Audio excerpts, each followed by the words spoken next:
Okay, so now we've got everything set up. All we now need to do is to actually tell the system what days you're available to take calls. Now, this is actually very simple, and it's something you go in and change regularly depending on your own availability. But obviously, what you do is by giving client funnels the input of when you're available, it will then work out the structure of the call times, etc. So let's go and do this now.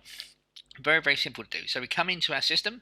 You're going to go to the admin section. Just click on the little drop down, and you're going to click here office hours.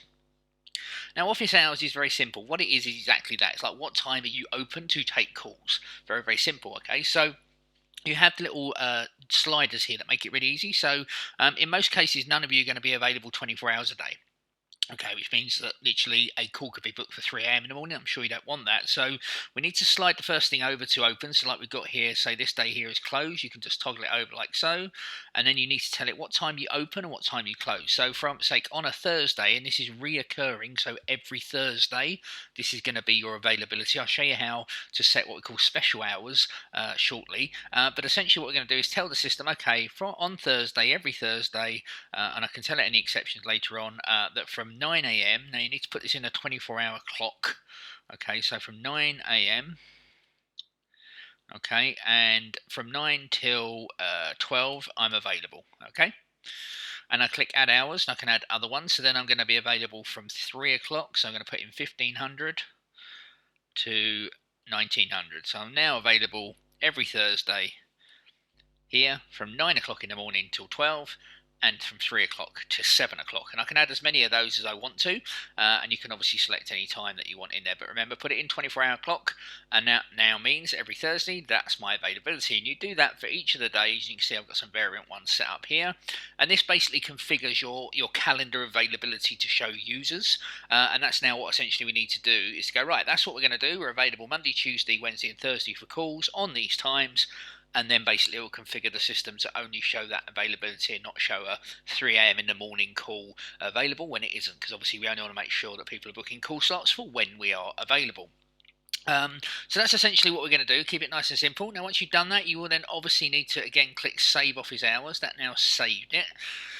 Now, the next thing is what if, for argument's sake, there's a special day that you want to block out, so maybe it's your birthday or you've got appointments or something. So let's take that instance again of that Thursday, that 9 till 12 and 3 till 7 you are currently available. Now, if we come up here and select special hours, this is exactly what it means. It means I can give it a whole day, so I can say, okay, on this date, let's say that Thursday there, don't show any call slots at all because I'm closed the whole day.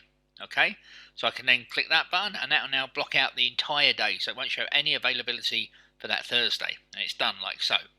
If, however, let's say I've got another day here, maybe the Friday, I now actually only want to work in the morning, so I now only want to work from 8 a.m. to 11 a.m. I can click that. That's now going to save it. Click special hours, and that's now set it. So this will override any office hours that you have. Okay, it's very important. It will override any office hours that you have. So if you have special days, whole days that you want to block off, you know, public holidays, bank holidays, Christmas Day, Easter Sunday, whatever, you can block that entire day off just by coming in here and selecting a day in the calendar. And you can easily see all the different months up there, etc. Or you can select obviously a day anywhere in the future. So let's say December 24th, I basically am only going to be available from 9, and I'm only going to be available till let's say 1 o'clock. Remember, always put it in 24 hours. Always click set special hours, and that will now override any other times that you have on there, and we'll show a list here of when you're available, when you're not available, etc. in there. And like I say, this overrides your office hours. So I recommend you set your office hours first, and then, you know, depending on how you work, whether it's like each day or each week, you come in and you set up, or each month even, you set up your special hours depending on what days you are and are not working. That then means how that is done, and it's all very simple.